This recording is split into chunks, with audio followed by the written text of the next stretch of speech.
Make It With You sa Croatia po. Yeah, Make It With You. Kaya naman sa Prague. Ganun po na kami, we always like to travel, pag-show. Para din may ma-showcase mo tayo kakaiba sa ating mga manonood. You know, it's also very, it's good to know other cultures din kasi, di ba, na ma-educate din po natin ating mga kababayan. So, and it gives a different flavor kasi marami din yung personality na bibigay sa lugar. Not only cinematic-wise, but even sa culture po na nila. Marami din po tayo. And of course, may mga similarities na hindi natin alam. Marami po. Na akala natin napaka-kunti na pag napaka-pwede po ng Czech Republic ng mga tao. May afritada din sila. Yung gula sila parang May afritada. afritada sila. Pero ang kulang lang sa pagmamaling pagluto. Pero parang afritada lang. So, Wala silang adobo. Wala silang adobo. Siyempre sa atin lang yun. Diba? Pero Ken, coming from a different love team, anong feeling na may bago ka ng ka-love team? It feels good. Feels okay then alright. Yeah naman po. Kasi actually before the love team, isa rin na po ako na Ay, Sorry. nasabi. Sorry. Ang Sabi likod. ko, malikot talaga ako. Oh, so Lagi po akong pinipare sa lahat usually. So, sanay na rin po ako, you know, iba-iba So, walang ano. paninibago. Pero medyo matagal lang kasi. Oo, yun na Laging eh. bumalik ulit sa ganito. So, parang nag-full circle yung buhay ko. Parang back to how it was before. So, yeah. So, it's very refreshing. Very refreshing. Lauren, di ba, first time mo naman na yung love team? Actually, matagal na po ako kasi walang love team. Solo artist po Oo, talaga. nag-solo ka na. Hindi Solo ko artist naman, hindi ko naman, pero kapartner kita dito. Hindi ko din naman kasi siya tinanggap with the mindset na love team kami ni Ken. Mas, kumbaga, ka-work ko siya and partner ko siya dito sa teleserye na to. Wala naman po masyadong I guess yung difference, parang ibang network. How was it working with a different network? Well, this isn't my first time working naman with TV5. Sa pagkakaalala ko, ilang taon na kasi, 7 years old pa lang yata ako, or 8. I think yung first show ko, TV5 po talaga.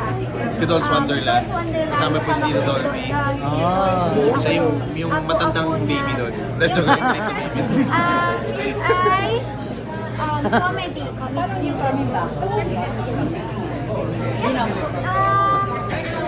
Yes, I think so. Pero ayun po, pitch naman talaga sa akin to for a teleserye po talaga. So, hindi pa naman talaga, never pa din kasi ako natanong, but andito lang po ako for the show.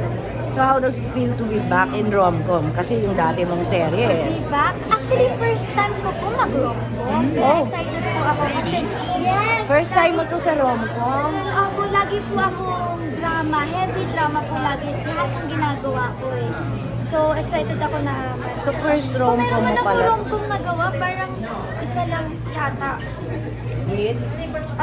Yung dati ko pong ka-love team. Pero ito yung first ko na teleserye na rom-com, na may action din. Oh. Ikaw Ken, balik rom-com ka. Anong feeling? First time ko lang po kasi mag-rom. Gaya-gaya? Parang hindi.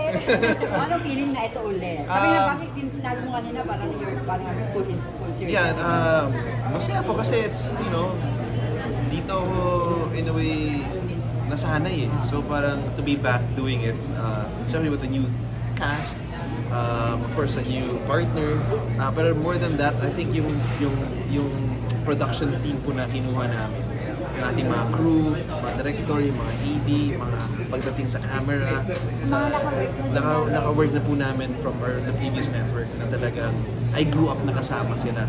So parang isang malaking reunion din po para sa akin.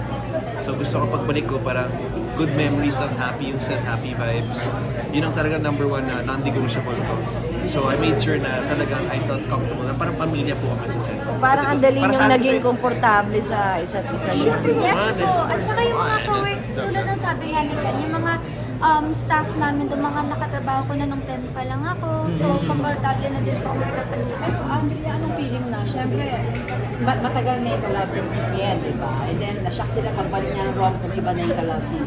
May mga na-experience ka ba na from other traps, yung dati ng ka-love team, wala. na-pressure ka ba? Pambabash. Wala naman po. And how you handle it? And Actually, wala po kasi hindi naman talaga ako nagbabasa. But if ever na meron, I respect naman na lahat tayo ay entitled to have their own opinions and I respect that. And syempre napapanood ko din naman dati. Pero wala naman po sa akin. Hindi marami din naman nagsusupport sa show natin. Kahit yung ka-love team sa kabila, susuportahan daw ito yung manok, right? Sabi nila. May love team na ako. May mga narinig sa'yo doon. May May fans ka love rin. team niya sa kabila. May fans club din na Kyle Andrea. So, susuportahan mo yun. What about you, Ken? Yeah. Ay, mga dati mong ka-love team, mga fans mo doon. Yes, po. Susupport din daw. Yes. Siyempre natutuwa lang sila na at least finally nakabalik na rin ako. Kasi matagal na sila nagpe-beg na makita ulit ako sa TV. So, kaya ginawa ko pong show na to. Gusto ko magpasaya ng Oo, tao. na-miss ka nila. Opo, kaya gusto ko sabi ko, sige, ito is isang malaking, ano ba to? Relief po sa ating mga kababayan, sa lahat ng mga fans na matagal na po naghihintay. And I just want to bring the magic back. Yung saya po back sa TV, sa ating mga kababayan. Siyempre, daming problema. So I hope through our show, we can make kahit konting difference lang sa buhay po. Nabasa ko sa thread, comment ng mga fans, bumalik ka sa rom-com, sabi nila, ito daw yung best, dito ka daw best sa mga rom-com Dito ko lang genre. pinakamagaling. Talaga? May medyo action na comedy. Ito yung forte mo. Parang lahat naman okay naman. Joke lang. Ito siguro yung pinaka-na-miss lang. Palas ka na lang, Ken. Anong feeling na mas bata Ano sa daw? hindi ka love team? Wala naman po. Bata naman din ako. Ganon? Joke lang. Siyempre, feeling ko nasasabayin ko yung dahil sa kakulitan. You know? And I'm just 20, so... Joke lang. Oo naman. No, but it's really cool. It's really cool. I get to learn a lot from her. And, I think it's fine. I think it doesn't really matter. Hindi ka naman masyadong nahirapan. Feeling ko nagko-connect naman kami. Kaya magkabay. So, parang pareho lang din yung treatment ng sa mas batang katrabaho sa ka-HBL. Yeah, same lang din naman po eh. Para sa akin, yung age is... Walang adjustment. And sa Wala, industry wala. naman po namin, sanay naman kami na nakaka-work namin, iba't ibang edad po. So wala naman din ganun talagang adjustments po. Yeah. Thank you guys. You guys are awesome. Thank you.